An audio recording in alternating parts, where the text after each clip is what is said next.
नमस्कार। आज आपण नॅशनल हायवे जो आहे नागपूर तुळजापूर त्या नॅशनल हायवेवर आहोत। खडका गावाजवळील उडान पुलाजवळ आपण आहोत। प्रवाशांच्या सोयी सुविधेसाठी जे पथदिवे जे आहेत ते या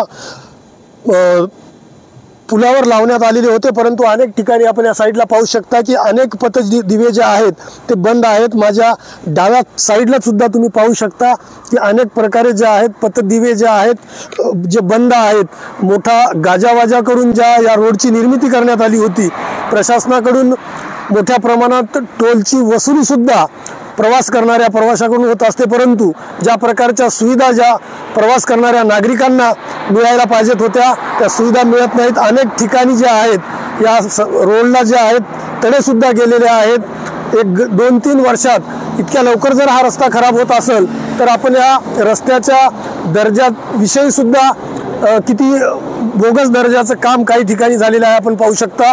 आणि जे पथदिवे जे उडान पुलावरील बंद आहेत, खडका उडान पुलावर आतापर्यंत जवळपास 3 ते 4 वेळा चोरीच्या घटना सुद्धा घडलेल्या आहेत।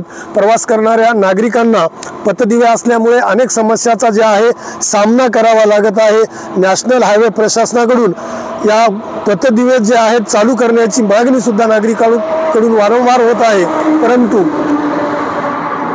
झोपेचं सोंग घेतलेलं आहे प्रशासन, अद्यापपर्यंत तरी जागं झालेलं दिसत नाही। मराठी 9 न्यूज साठी सचिन बाळे, महागाव।